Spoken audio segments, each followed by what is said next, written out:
Arrival on Zephyria. The research vessel Hyperion descended through the atmosphere of Zephyria, its hull glowing red from the heat of entry. Inside, the expedition team prepared for landing, securing equipment and reviewing mission objectives. Dr. Ava Novak, the team's lead zoologist, felt a mix of excitement and trepidation. Zephyria was a goldmine for biological study, with its lush jungles and diverse fauna, but it was also largely uncharted and potentially dangerous. The apex predators that ruled this world were of particular interest and concern. As the ship touched down in a jungle clearing, the team gathered in the cargo bay. Commander Jake Sullivan addressed the group. "Remember, this is a research mission. Our top priority is to collect data and specimens while minimizing our impact on the local ecosystem. Stay alert and stick together out there." Ava and her colleagues, biologist Dr. Nate Okoy, botanist Dr. Mira Singh, and field tech Simon Reed, nodded in agreement. With a hiss of hydraulics, the cargo bay doors opened, and the team stepped out into the alien jungle. The heat hit them first, a wall of humidity that made it hard to breathe. Strange animal calls echoed in the distance, and the forest hummed with the buzz of insects. Ava marveled at the riot of color around them. Vivid green leaves, brilliant flowers in every hue, and glimpses of vibrant animal life in the canopy above. As the team began setting up base camp, Ava and Simon ventured out to place camera traps and sensors. The jungle grew denser as they pushed further in, the light filtering through in emerald shafts. Simon froze, listening intently. "Do you hear that? Sounds like something's in pain." Ava strained her ears and caught a faint, high-pitched mewling coming from a dense patch of undergrowth. She and Simon pushed forward, following the sound, and emerged into a small clearing. There, lying in a bed of ferns, was an injured apex predator cub. The cub was about the size of a large dog, with sleek black fur and striking silver markings. One of its hind legs was twisted at an unnatural angle, and it bared its teeth in a warning growl as they approached. Ava's heart raced. Getting this close to a juvenile apex predator was begging for trouble, but her instincts as a biologist and an animal lover wouldn't let her walk away. She activated her comm unit. "Commander, Dr. Novak here. We've got an injured apex predator cub in Sector 4. Permission to attempt a rescue and bring it back to base for treatment." There was a long pause before Sullivan replied. "Dr. Novak, you understand the risks involved. If the adults come looking for their cub, they could see us as a threat." Ava took a deep breath. "I understand, Commander, but I can't in good conscience leave an injured animal to suffer.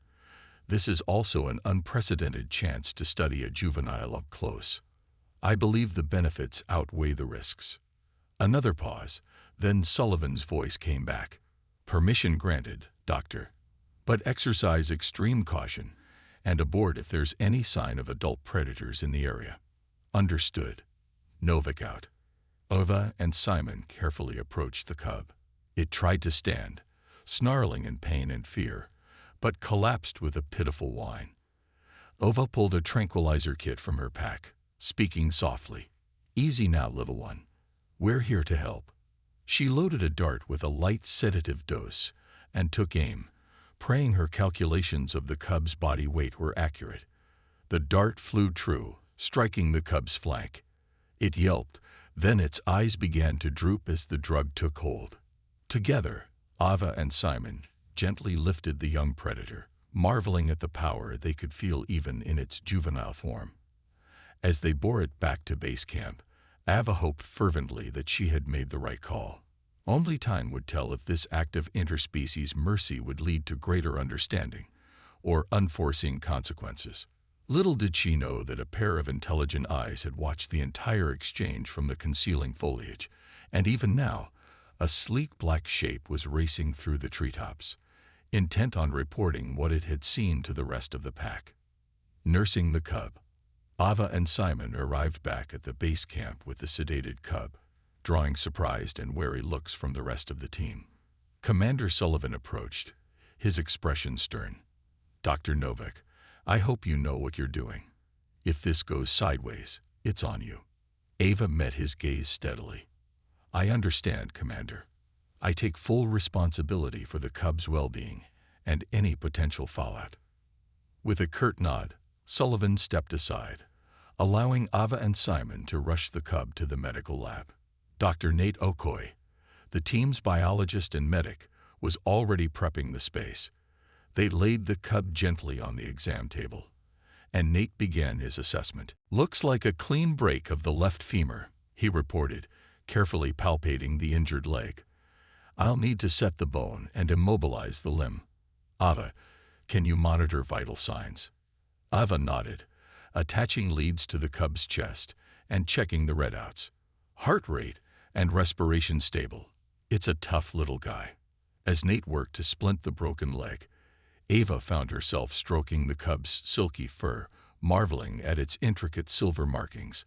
Up close, she could see old scars crisscrossing its hide, a testament to the harsh life it lived in the jungle.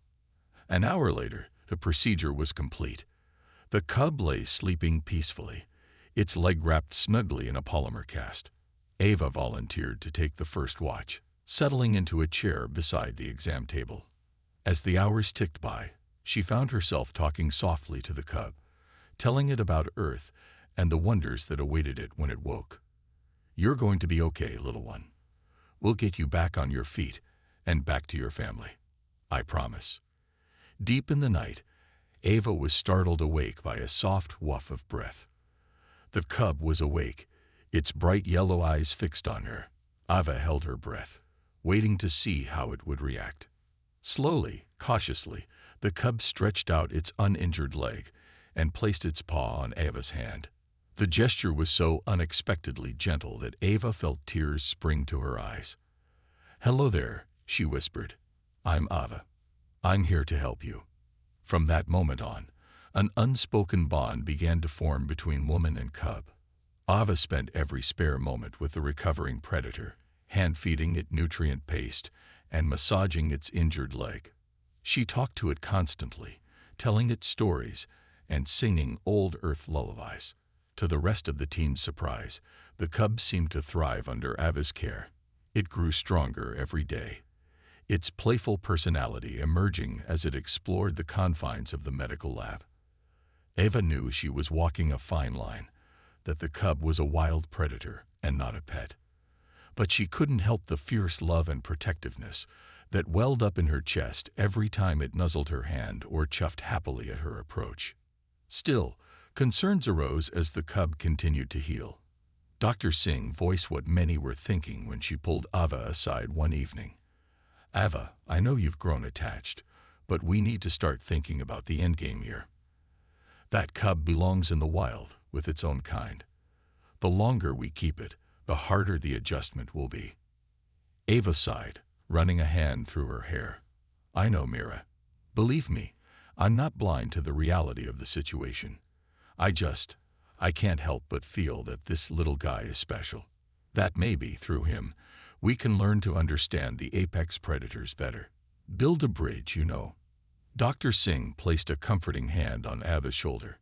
"It's a noble thought, but we have to be prepared for the possibility that the bridge may not hold. The adult predators may not take kindly to us interfering with their young." Ava knew she was right. But looking at the cub, which had fallen asleep with its head trustingly in her lap, she couldn't bring herself to sever the bond that had grown between them. Not yet. There was still so much to learn, so much potential for understanding. In the jungle beyond the base camp perimeter, hidden eyes watched and waited. The pack had not forgotten their missing cub, and their patience was wearing thin. Learning to communicate. As the cub's leg healed and it began to move around more, Ava noticed something extraordinary. The young predator seemed to be watching her intently, cocking its head as she spoke as if trying to understand her words. It would chuff and chirp in response, vocalizations that sounded almost like attempts at mimicry. Intrigued, Ava began to spend even more time with the cub, which she had begun calling Zephyr after the swift, playful winds that swept through the jungle canopy. She set up a series of simple cognition tests, using colored blocks and puzzle boxes filled with treats. To her astonishment, Zephyr quickly grasped the concepts, solving the puzzles with an ease that belied a keen intelligence. Ava brought her observations to the rest of the team, her excitement palpable. "I think we've been underestimating the cognitive abilities of the apex predators," she said, pulling up video feeds of Zephyr's puzzle solving. "If Zephyr is any indication, they may have capacities for problem solving and abstract thinking that rival some of Earth's most intelligent species." Dr. Okoye leaned forward, his brow furrowed. "It's certainly compelling evidence, but intelligence doesn't necessarily equate to human-like communication. How do we bridge that gap?" Ava grinned. "I have an idea." She pulled out a small device from her pack, a translingual communicator designed to parse and translate alien languages. "If I can input enough of Zephyr's vocalizations and body language cues, the AI might be able to start building a rudimentary dictionary, a foundation for two-way communication." The team exchanged glances, some skeptical, others intrigued. Commander Sullivan spoke up. "Dr. Novak, while I appreciate your enthusiasm, I have to remind you that our primary mission is observation and data collection, not interspecies diplomacy. Don't let your attachment to the cub cloud your judgment." Ava met his eyes, her gaze determined. "With all due respect, Commander, I believe this is a vital part of our mission. If we can establish even a basic dialogue with an apex species, think of the scientific and diplomatic implications. It could change everything." Sullivan held her gaze for a long moment, then sighed. "Very well, Doctor. Proceed with your communication project, but keep me apprised of any developments, and be prepared to adjust course if necessary." With the commander's conditional blessing, Ava threw herself into the work. Every interaction with Zephyr became a data point, every vocalization and gesture carefully recorded and fed into the translingual eye. It was slow, painstaking work, but Ava found herself energized by the challenge and the tantalizing glimpses of progress. Late one night, as Ava sat with Zephyr in the dimly lit lab, the cub placed a paw on the translingual communicator and let out a series of chirps and chuffs. The device processed for a moment, then a synthesized voice spoke. "Ava, friend." Ava's heart leaped into her throat. She stared at Zephyr, hardly daring to breathe. "Yes," she whispered. "Ava, friend. Zephyr, friend." Zephyr chuffed, his yellow eyes bright. "Friend," the device translated. It was a simple word, but it carried the weight of a milestone. A bridge tentatively crossed. From that moment, progress accelerated. Zephyr quickly grasped the concept of attaching words to objects, actions, and even abstract ideas. Ava marveled at his aptitude, at the complex thoughts that emerged haltingly through the translator. But even as they celebrated this breakthrough, a sense of unease began to grow among the team. Scout drones had captured footage of adult apex predators in the jungle nearby, behaving in ways that suggested increasing agitation. They could sense the presence of humans, and they knew their cub was missing. Dr. Singh voiced the thought on everyone's mind. "We may be running out of time. If the pack decides to attack, we won't stand a chance." Ava looked at Zephyr, feeling a tightness in her chest. She knew what she had to do, for Zephyr's sake and for the sake of the mission. But the thought of letting him go, of severing the bond they had built, felt like a physical ache. In the end, it wasn't Ava's choice to make. The pack made the decision for her. The hunters become the hunted. It was a quiet evening in the base camp when the perimeter alarms began to blare. Ava jolted upright from where she had been dozing next to Zephyr's bed, her heart racing. She knew, with a sinking certainty, what the alarms meant. The adult predators had finally lost patience. They were coming for their cub. The base erupted into controlled chaos as the team scrambled to action stations. Commander Sullivan's voice crackled over the comms, steady but tense. "All personnel, this is not a drill. Apex predators have breached the outer perimeter. Prepare for potential hostile engagement." Ava's first instinct was to run to Zephyr, to protect him. But as she sprinted towards the lab module, Dr. Singh's voice stopped her in her tracks.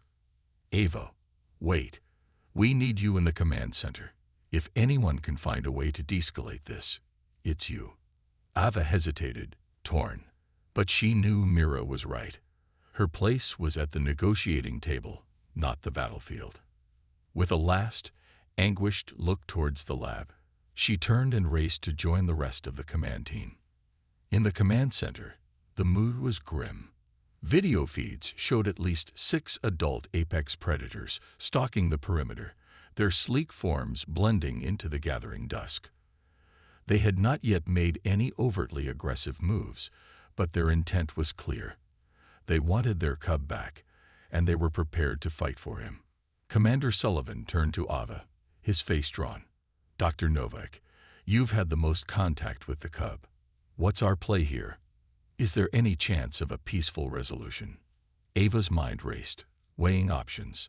"I think our best chance is to show them that we mean no harm to Zephyr, that we've been helping him, not holding him captive. If we can find a way to communicate that, to let them see him." Dr. Okoye spoke up, his voice strained. "Ava, I know you formed a bond with Zephyr. We all have.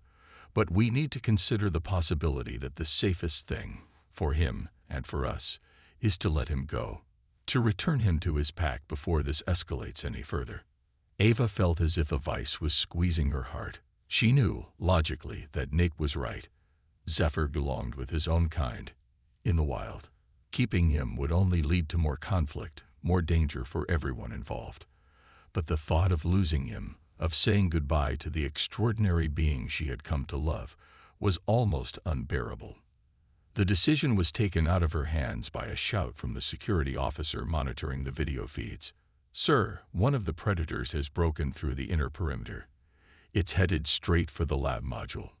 Ava felt as if the floor had dropped out from under her. Zephyr was in the lab, alone and unprotected. Without a second thought, she bolted for the door, ignoring the shouts of her teammates. She had to get to him, had to keep him safe. Nothing else mattered. As she sprinted across the compound, she could hear the sound of rending metal and shattering glass coming from the direction of the lab. Fear lent her speed, but she knew she might already be too late. She burst through the ruined door of the module, frantically scanning for any sign of Zephyr. The lab was in ruins, equipment smashed and scattered. And there, in the center of the destruction, stood an adult apex predator, its black form lean and lethal. Ava's heart seized as she saw the limp, silver-marked body dangling from its jaws. "No," she whispered, despair crashing over her in a wave. She had failed him, failed Zephyr when he needed her most. Zephyr's choice. The adult predator's eyes locked onto Ava as she stood frozen in the doorway, her heart in her throat. It lowered Zephyr's limp form to the ground, baring its fangs in a warning snarl. Ava knew she should be terrified, but all she could feel was a numb, aching despair. Then, miraculously, Zephyr stirred. His eyes fluttered open, and he let out a weak but unmistakable chuff. He was alive. Injured, but alive. Ava's paralysis broke. She took a step forward, hands outstretched pleadingly. "Please," she said, hardly recognizing her own voice. "Please don't hurt him. He's just a cub. We were trying to help him." The adult predator's snarl intensified, and it placed a protective paw over Zephyr. But it made no move to attack. It seemed torn, confused by the lack of aggression from this small, strange creature. Zephyr looked from his packmate to Ava, his yellow eyes bright with intelligence and some unreadable emotion. Then, slowly and deliberately, he pushed himself to his feet. He limped out from under the adult's paw, ignoring its warning growl, and made his way towards Ava. Ava held her breath, hardly daring to move. Zephyr reached her and pressed his head against her hand, a gesture of trust and affection. Then he turned back to face his packmate and let out a series of chirps and chuffs, punctuated by a lowering of his head and a sweeping gesture with his paw. Submission, deference, and unmistakable communication. The adult predator stared, its snarl fading to a confused rumble. It looked from Zephyr to Ava, then back again. Some unspoken understanding seemed to pass between them. Slowly, warily, the adult lowered its head, mirroring Zephyr's submissive posture. Ava's heart raced. She understood, with a surge of hope and wonder, what was happening. Zephyr was vouching for her, telling his packmate that she was not a threat, but a friend. Keeping her movements slow and unthreatening, Ava reached for the translingual communicator at her belt. She held it out, letting both predators see it clearly. "Friend," she said, echoing that first, groundbreaking word that Zephyr had spoken. Ava friend. Human friend. The adult predator regarded her for a long, tense moment. Then, to Ava's shock, it chuffed. The same vocalization Zephyr used for friend. It had understood.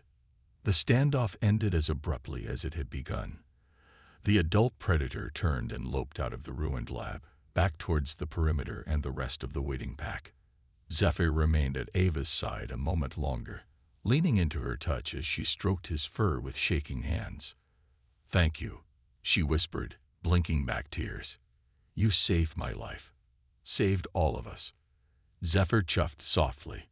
Then, with a final muzzle, he turned and limped after his packmate, back towards the jungle and his own kind. Ava watched him go, her heart a riot of conflicting emotions.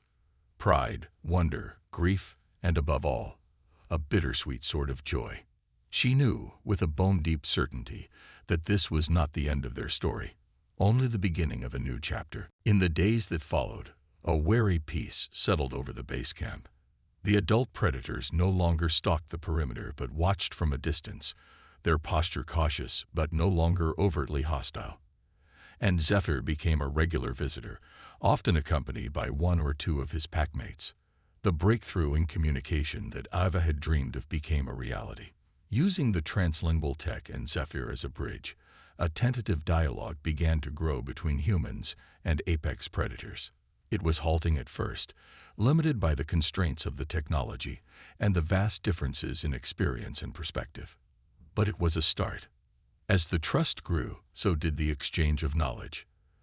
The predators, it turned out, had a complex social structure and a deep understanding of the jungle ecosystem that rivaled any human expert.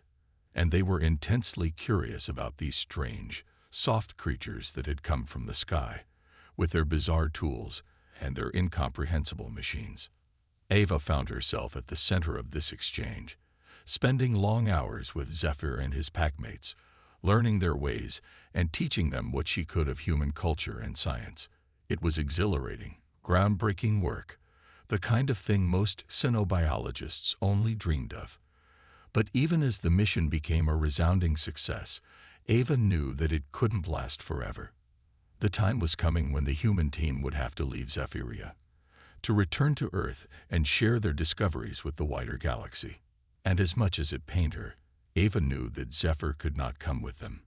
His place was here, with his pack, in the wild jungles of his homeworld. To take him away from that would be to rob him of his very nature. The goodbyes, when they came, were bittersweet. Zephyr and his packmates gathered at the edge of the jungle to see the human team off, their postures solemn and their eyes bright with understanding. Ava knelt before Zephyr, fighting back tears as she pressed her forehead to his. "I'll never forget you," she whispered. "What you taught me, what we shared. You changed my life. Zephyr, changed everything." Zephyr chuffed softly, nuzzling into her touch. "Ava friend." The translingual device intoned. "Always friend." As the research vessel lifted off, carrying the team back towards the stars, Ava watched the jungle recede below them. She could just make out the sleek, black forms of the apex predators, standing witness until the ship vanished into the clouds. She carried their memory with her, a bright, shining thing in her heart. The knowledge of a bond that transcended species and worlds, of a friendship that had changed the course of two cultures forever. Ava didn't know what the future held, but she knew that wherever she went, whatever discoveries lay ahead, a part of her would always remain on Zephyria. running beneath the alien stars with a friend who had taught her the true meaning of communication and trust. It was a gift beyond measure, a story that would be told and retold, inspiring generations to come. The story of a woman, a cub, and the unbreakable bond they forged across the light years. The story of Ava and Zephyr, and the dawn of a new era of understanding between two worlds.